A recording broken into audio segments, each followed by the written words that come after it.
Hello guys, welcome back to AR TNPSC academy. So இதை பொறுத்த வரைக்கும் நம்ம ஆங்கிலேயர்களுக்கு எதிரான தொடக்ககால கிளர்ச்சிகள் பற்றி பார்த்துட்டு இருக்கோம். ஸோ அதில் ஃபஸ்ட்டு பார்க்கப்படக்கூடியது பார்த்தீங்கன்னா பிளாசி போர். ஸோ பிளாசி போர் பொறுத்த வரைக்கும் 1757 ஜூன் 23 நடைபெற்றது. பிளாசி போரை பற்றி அதில் இருக்கக்கூடிய ஒரு சிறப்பியல்புன்னு பார்த்தீங்கன்னா, ஸோ ஆங்கிலேயர்கள் முதல்ல அவங்களுடைய அதிகாரத்தை மற்றும் வலிமையை நிலைநாட்டிய போர்னு பார்த்தீங்கன்னா இந்த பிளாசி போர் தான்.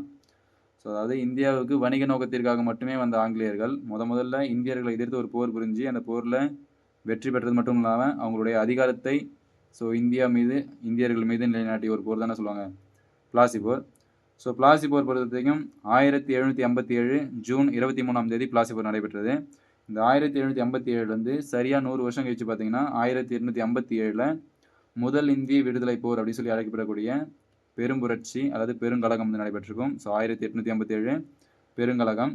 ஸோ அதுலேருந்து 100 வருஷம் பின்னாடி வந்தீங்கன்னா 1757 ஜூன் 23 பிளாசி போர் நடைபெற்றிருக்கும்.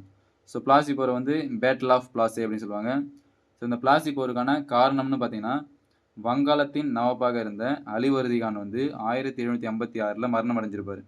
ஸோ இந்த அலிவர்தி கான் 1756 மரணம் அடையவே அலிவர்தி கானின் பேரனான சிராஜுத்தௌலா புதிய நவாப்பாக, அதாவது வங்காளத்தின் புதிய நவாப்பாக அரியணை ஏறுவார்.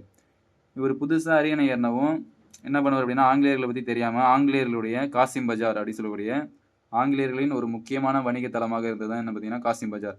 இந்த காசிம் பஜாரை கைப்பற்றிருப்பார் யார்? சிராஜுத்தௌலா ஆங்கிலேயர்களுடைய ஒரு முக்கியமான வணிக தளமான காசிம் பஜாரை கைப்பற்றிருப்பார். அது மட்டும் இல்லாத ஆங்கிலேயர்களின் கல்கத்தாவில் இருக்கக்கூடிய புனித வில்லியம் கோட்டையை கைப்பற்றி அங்கே இருட்டறை துயரச் சம்பவம் அப்படின்னு சொல்லக்கூடிய பிளாக் ஹோல் ட்ராஜடி BHD அப்படின்னு சொல்லக்கூடிய ஒரு சம்பவத்தை நிகழ்த்தியிருப்பார். இந்த இருட்டறை துயர சம்பவத்தை பொறுத்த வரைக்கும் வரலாற்றில் இன்றளவும் பார்க்கக்கூடிய ஒரு கொடூரமான ஒரு விஷயம் தான் பார்த்தீங்கன்னா இருட்டறை துயர சம்பவம். ஸோ இருட்டறை துயர சம்பவம் 1756 ஜூன் 20 நடைபெற்றிருக்கும். ஸோ இங்கிலீஷில் பிளாக் ஹோல் ட்ராஜடின்னு சொல்லுவாங்க, BHD அப்படின்னு சொல்லிட்டு. இந்த இருட்டறை துயர சம்பவத்தை தான் நம்மளுடைய நேதாஜி சுபாஷ் சந்திர போஸ் வீட்டு சிறையில் இருந்தப்ப சிராஜுத்தௌலா டே, ஸோ டே ஆஃப் சிராஜுத்தௌலா அப்படின்னு சொல்லி கொண்டாடி இருப்பார். ஸோ அந்த சம்பவம் தான் இருட்டறை துயர சம்பவம். டேட் இந்த போர்களை பொறுத்த வரைக்கும் ஸோ மேக்ஸிமம் உங்களுக்கு ஓப்பன் டேட்டா கொஸ்டின்ஸ் தான் கேட்பாங்க, அதாவது ரொம்ப இன்டெப்த்தாக இல்லாமல். ஸோ பிளாசி போர் எந்த ஆண்டு நடைபெற்றது? ஸோ 1787. ஸோ அந்த மாதிரி ஓப்பனாக தான் கேட்பாங்க. இந்த TNSRB PCSI எக்ஸாம்ஸ்லாம் பார்த்தீங்கன்னா ஓப்பனாக தான் கேட்பாங்க. நீங்கள் TNPSC Group 4 Group 2 போகிறீங்கன்னா கொஞ்சம் இன்டெப்த்தாக கேட்பாங்க. ஸோ நம்ம ஆக மொத்தம் ஒரு பிளாசி போர்னு எடுத்துக்கிட்டிங்கன்னா அதில் இருக்கக்கூடிய A to Z data. So exam point of வியூவில் A to Z டேட்டா தான் பார்த்துட்ருக்கோம். ஸோ அதனால் இதை படிச்சிங்க அப்படின்னா நீங்கள் Group 4 Group 2 SIPC எல்லாத்துக்குமே உங்களுக்கு யூஸ்ஃபுல்லாக இருக்கும். ஸோ பார்த்தீங்கன்னா இருட்டறை துயர சம்பவம் 1756 ஜூன் 20 நடைபெற்றது. ஸோ இந்த இருட்டறை துயர சம்பவத்தில் அப்படி என்ன நடந்ததுன்னு பார்த்தீங்கன்னா, ஒரு காற்று கூட போக முடியாத, அதாவது இந்த புனித வில்லியம் கோட்டையில் இருக்கக்கூடிய ஒரு ரூமில் காற்று கூட போக முடியாத ஒரு சிறிய ரூமில் 146 ஆங்கிலேயர்களை அடைச்சி வச்சிருப்பார். யார்? இந்த சிராஜுத்தௌலா 146 ஆங்கிலேயர்களை ஒரு நைட் ஃபுல்லாக ஒரு சின்ன ரூமில் அடைச்சி வச்சு காலைல திறப்பார். அப்படி காலைல திறந்து பார்க்கும்போது 146 பேரில் 123 பேர் இறந்துருப்பாங்க. வெறும் 23 பேர் மட்டும்தான் உயிரோடு இருந்திருப்பாங்க. இதுதான் பார்த்தீங்கன்னா இருட்டறை துயர சம்பவம் 1756 ஜூன் 20 நடைபெற்றது. இந்த இருட்டறை துயர சம்பவத்தின் விளைவாக தான் அலிநகர் உடன்படிக்கை சிராஜுத்தௌலாவுக்கும் அந்த டைமில் ஆங்கிலேயர்களுடைய கிழக்கிந்திய கம்பெனியின் ஆட்சியாளராக இருந்தது தான் யார்? Robert Clive. ஸோ சிராஜுத்தௌலாவுக்கும் ராபர்ட் கிளைவுக்கும் இடையே போடப்பட்டது தான் அலிநகர் உடன்படிக்கை 1757 பிப்ரவரி 9. ஸோ எதுக்காக போட்டாங்கன்னு பார்த்தீங்கன்னா இந்த BHD பிளாக் ஹோல் ட்ராஜடின்னு சொல்லக்கூடிய இருட்டறை துயர சம்பவத்துக்காக போடப்பட்ட உடன்படிக்கை தான் என்னது?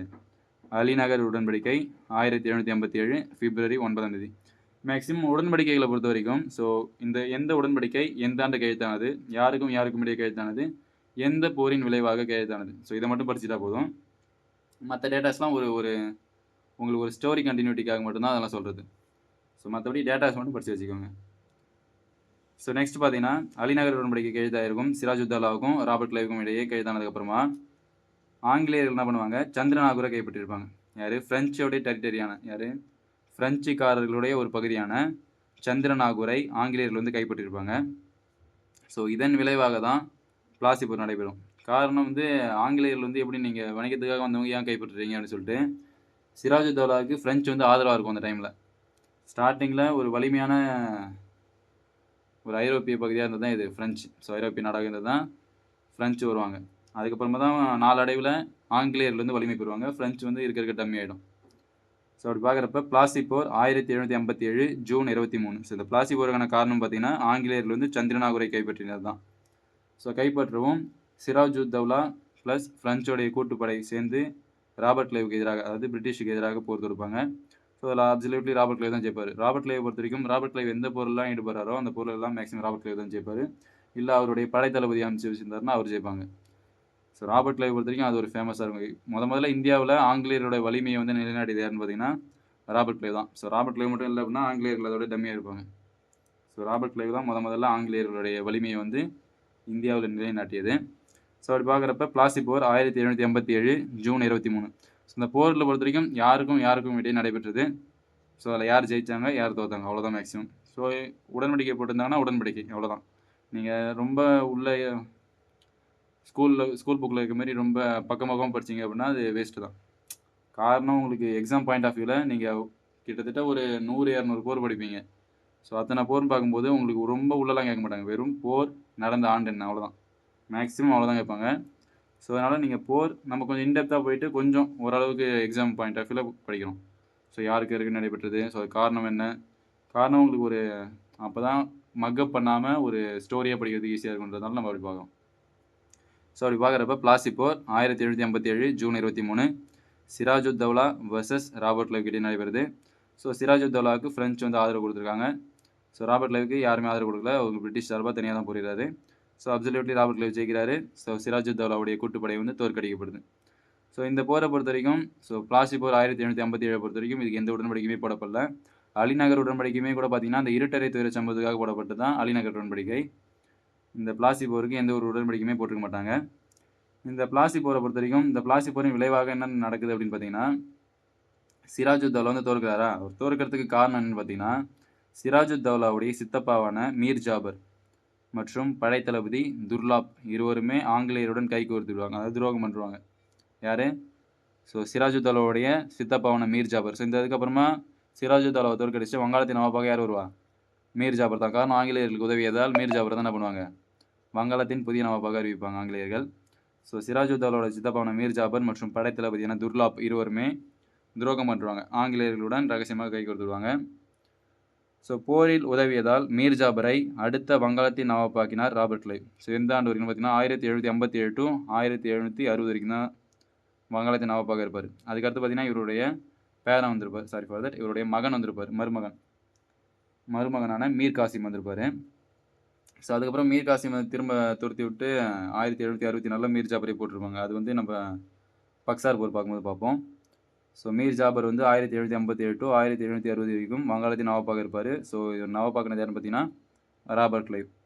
நெக்ஸ்ட் பார்த்தீங்கன்னா இந்த போருக்கு எந்த உடன்படிக்கையுமே கிடையாது, இதுதான் இம்பார்ட்டன்ட். ஸோ இந்த பிளாசி போரை பொறுத்த வரைக்கும் பிளாசி போருக்கு எந்த ஒரு உடன்படிக்கையுமே கிடையாது. நெக்ஸ்ட் பார்த்தீங்கன்னா ஆங்கிலேயர்களின் அரசியல் ஆதிக்கம் தொடங்கியது. இதில் இந்த பிளாசி போருக்கு அப்புறமா தான் ஆங்கிலேயர்களுடைய அரசியல் ஆதிக்கம் தொடங்கியது. அது வரைக்குமே ஆங்கிலேயர்கள் வந்து வணிக நோக்கத்திற்காக மட்டுமே தான் இந்தியாவுக்கு வந்திருந்தாங்க. வேறு எந்த ஒரு கண்ட்ரோலுமே அவங்ககிட்ட கிடையாது. வருவாங்க, பிஸ்னஸ் பண்ணுவாங்க, போயிட்டே இருப்பாங்க. இந்த பிளாசி போருக்கு அப்புறமா தான் ஸோ அரசியல், அதாவது நம்மளுடைய நிர்வகிக்கிறது, வரி வசூலிக்கிறது அந்த மாதிரி. ஆனால் வரி இருந்து வசூலிக்க மாட்டாங்க. ஸோ பக்சார் போருக்கு அப்புறமா தான் வரி வசூலிக்கக்கூடிய உரிமை அவங்களுக்கு கிடைக்கும். ஸோ இந்த போருக்கு அப்புறமா தான் அவங்களுடைய அரசியல் ஆதிக்கத்தை கொஞ்சம் கொஞ்சமாக நிலைநாட்டுறாங்க. ஸோ இதில் வந்து தடையில்லா வணிகம் பிரிட்டிஷ் கைக்கு வந்தது. ஸோ வங்காளம், பீகார், ஒடிசா ஆகிய பகுதிகளில் தடையில்லா வணிகம் வந்து பிரிட்டிஷோடைய கைக்கு வந்தது. ஸோ இதுக்கு காரணம் பார்த்தீங்கன்னா பிளாசி போர் தான். ஸோ ஓகே கைஸ், ஒரு ஃபாஸ்ட் டிவிஷன் பார்த்துருவோம். ஸோ இம்பார்ட்டன்ட் டேட்டா மட்டும் பார்ப்போம். பிளாசி போர் 1757 ஜூன் 23. இந்த பிளாசி போருக்கான காரணம் பார்த்தீங்கன்னா சிராஜுத்தௌலா, வங்காளத்தின் நவாபாகிய சிராஜுத்தௌலா தான். ஸோ இவர் வந்து பண்ணிய ஒரு எப்படி சொல்கிறது, ப்ரீவியஸாக இவர் பண்ண ஒரு சில காரணங்களால் தான் பிளாசி போர் நடக்கும். ஸோ என்ன பண்ணார் பார்த்தீங்கன்னா ஆங்கிலேயரோட காசிம் பஜாரை கைப்பற்றுவார். வில்லியம் கோட்டையை கைப்பற்றி அங்கே வந்து இருட்டறை துறை சம்பவத்தை 1756 ஜூன் 20 நிகழ்த்துவார். ஸோ இந்த இருட்டறை துறை சம்பவத்தில் 146 ஆங்கிலேயர்களை ஒரு ரூமில் அடைச்சி வச்சு நைட்டு ஃபுல்லாக ரூமில் அடைச்சி காலைல திறந்து பார்ப்பார். ஸோ 123 பேர் செத்துருப்பாங்க, 23 பேர் மட்டும் தான் உயிரோடு இருப்பாங்க. இந்த இருட்டறை துறை சம்பவத்தின் விளைவாக சிராஜுத்தௌலாவுக்கும் ராபர்ட் கிளைவுக்கும் இடையே அலிநகர் உடன்படிக்கை கையெழுத்தாகும். ஸோ 1787 பிப்ரவரி 9 கையெழுத்தாகும். ஸோ இது வந்து 1787 பிப்ரவரி 9 வரைக்கும் இப்படி தான் நிலைமை இருக்குது. இதுக்கப்புறமா தான் பார்த்தீங்கன்னா ஆங்கிலேயர்கள் வந்து ஃப்ரெஞ்சோட டெரிட்டரியான சந்திரநாகூரை கைப்பற்றுறாங்க. ஸோ இதனால் பிளாசி போர் வந்து உருவாகுது. 1787 June 23 Sirajuddaulah versus Robert Clive இடையே நடைபெறுது. ஸோ ராபர்ட் கிளைவ் தான் ஜெயிக்கிறாரு, சிராஜுத்தௌலா தோற்கடிக்க போகிறாரு. இத்தனைக்கும் சிராஜுத்தௌலாவுக்கு ஃப்ரெஞ்சு வந்து ஆதரவு கொடுத்துருந்தாங்க. ஸோ இந்த பிளாசி போரோட விளைவாக என்னென்ன மாறுது அப்படின்னு பார்த்தீங்கன்னா, வங்காளத்தின் நவாபான சிராஜுத்தௌலா மாற்றப்பட்டு மீர் ஜாபர் வந்து வங்காளத்தின் நவாபாக மாற்றப்படுறாரு. ஸோ ஆங்கிலேயர்கள் கைக்கு அரசியல் ஆதிக்கம் போகுது. வங்காளம், பீகார், ஒடிசா ஆகிய பகுதிகளில் தடையில்லா வணிகம் பிரிட்டிஷ் கைக்கு வருது. ஸோ அவ்வளோதான். ஸோ பிளாசி போர் பொறுத்த வரைக்கும் இவ்வளோ தான் கைஸ். ஸோ நெக்ஸ்ட்டு பக்சார் போர் பற்றி பார்ப்போம். ஸோ நம்ம வீடியோவில் ஆல்ரெடி நம்மளுடைய சேனலில் தமிழகத்தில் ஆங்கிலேயர்களுக்கு எதிரான தொடக்ககால கிளர்ச்சிகள் சொல்லிட்டு ஒரு 4 பார்ட்ஸ் போட்டிருப்போம், 4 வீடியோஸ் போட்டிருப்போம். ஸோ அதை பார்க்கணுன்னு நினைக்கிறவங்க ஸோ மேலே ஐ கார்டில் கொடுக்குறேன். ஸோ மறக்காமல் பார்த்துட்டு வாங்க. நம்ம சேனல் ARTNPC அகாடமி சேனலில் மறக்காமல் சப்ஸ்கிரைப் பண்ணுங்கள் கைஸ். தேங்க்யூ.